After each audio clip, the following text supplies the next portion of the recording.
Okay, so get ready, because today we're going deep on Vladimir Putin. Deep is right. And here's the thing. We're using his Wikipedia page as our main source. Which might sound a little unorthodox, but Just a bit. when you think about it, Putin's life is so closely tied to everything that's happened on the world stage. It's true. His life reads like a history book, a really intense one. Like you almost need a cheat sheet to follow along with all the twists and turns. Exactly. So to really understand this man who's at the center of global politics, where else do we start but the beginning? Right back to the beginning. From KGB agent to the Kremlin, it's quite a journey. And it's a journey that starts way before the fall of the Soviet Union. We're talking about how a worldview is shaped. Okay, so paint us a picture here. It's 1975 Leningrad, a young Putin starting his KGB career. What kind of impact did that have? Well, let's just say the KGB, they weren't exactly known for being soft. This was the Soviet Union's intelligence agency. We're talking about secrecy control, strategic thinking. It was serious business. So this wasn't some desk job. These were some intense years. And even though the Soviet Union eventually crumbled, you can see echoes of that time throughout his entire career. Absolutely. Those years, they left a mark. There's no doubt about it.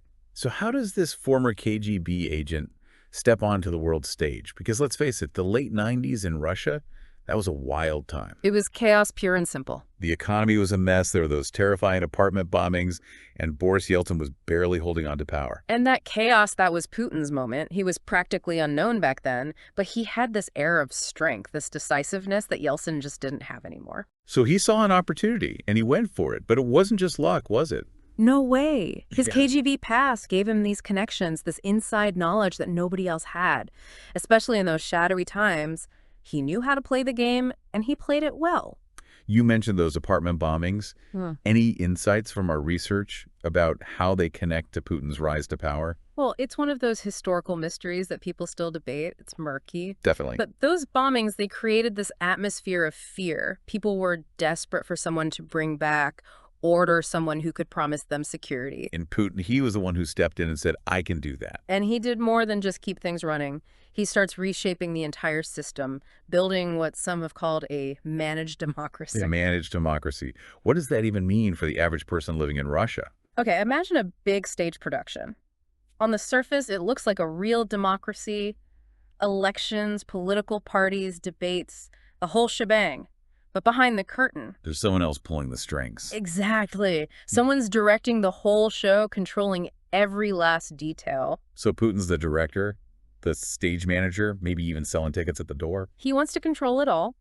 And during those first 2 terms, he had to make some pretty big moves to get that kind of power. So how did he do it? How do you even begin to take control like that? Well, he started with the media independent voices.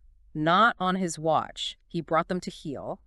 Then there were the elections. Let's just say they were carefully managed to make sure he got the results he wanted. It sounds like he was playing chess while everyone else was playing checkers. That's a good way to put it. And it gets even more interesting because Putin, he wasn't content with just being president.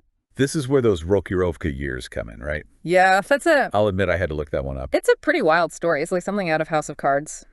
So Putin hits that 2-term limit as president, and what does he do? He appoints Dmitry Medvedev as president, seen by many as a bit of a yes man. And Putin, he takes a step back, becomes prime minister. A step back, you say. Mm-hmm. But he never actually let go of the reins, did he? Nope, not even for a second. Yeah. And that's the genius of it. See, as prime minister, he could quietly consolidate his power, build up his network of loyalists, control those key economic levers like Gazprom, the energy giant. So even though he wasn't technically president, he was still the one calling the shots. 100%. And just to remind everyone who was really in charge, he orchestrated a little war. You're talking about the 2008 Russo-Georgian War. That's the one. It was Putin sending a message loud and clear to the world, but maybe even more importantly to the Russian people. Don't forget who you're dealing with. So 2012, Putin returns for his 3rd term as president. But something had shifted. The ground was moving under his feet. There were these massive protests, people in the streets, groups like Pussy Riot, making headlines all over the world for their really bold anti-Putin stance. It definitely felt like that carefully constructed image of control was starting to crack. Like he couldn't keep a lid on everything anymore. Exactly. This wasn't just some small-scale dissent. This was a sign of real discontent brewing under the surface. People were fed up with the corruption, the way Putin was tightening his grip, and a younger generation was coming of age, and they had different ideas. They weren't afraid to challenge the way things were. Not at all. And how did Putin respond to this challenge? He cracked down hard. He wasn't messing around with the Pussy Riot trial, the way he came down on those protests. Anyone who spoke out, it was clear what he was doing. Sending a message. Exactly. This was about showing everyone who was in control. And just as things seem to be settling down domestically, Putin shifts his attention to Ukraine. 2014, that was a pivotal year. This is where we see the seeds of the current conflict being planted. So what happened? Putin sets his sights on Crimea and just takes annexation, they call it. Right. He claimed he had to protect Russian speakers there, said they were facing genocide. A very convenient excuse. Don't forget about the historical narrative. He was pushing this idea of a greater Russia, and Ukraine was just a pawn in his game. Yeah, and let's not forget about NATO expansion, which he uses constantly to justify his actions. Always looming in the background, but the world saw right through it. This was a blatant land grab, a violation of international law. And there were consequences, right? Sanctions. Oh, yeah, big ones. The West condemned the annexation hit Russia, where it hurt their economy. But even as this was happening, there was another conflict brewing. The war in Donbass. Right. This one was different, though, wasn't it? More of a slow burn. A simmering conflict fueled by separatists and, of course, Russian support. There was constant fighting civilians caught in the crossfire.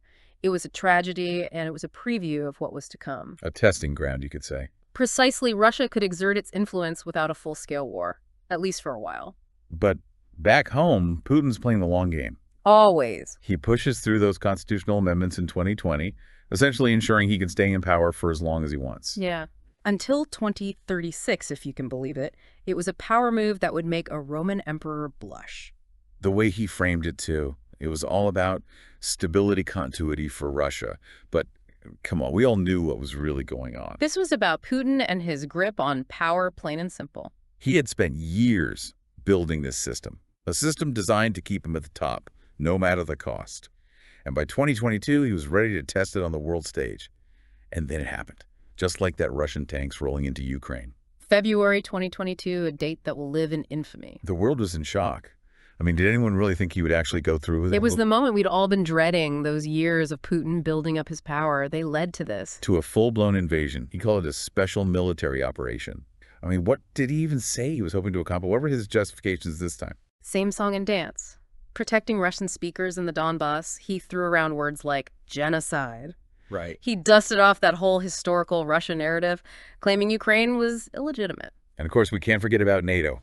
They're always the bad guys. Always lurking in the shadows, apparently. But let's be real. Please. Nobody was buying it. The world saw those justifications for what they were, completely bogus. This was about Putin's ambitions and nothing else. And the global response was swift.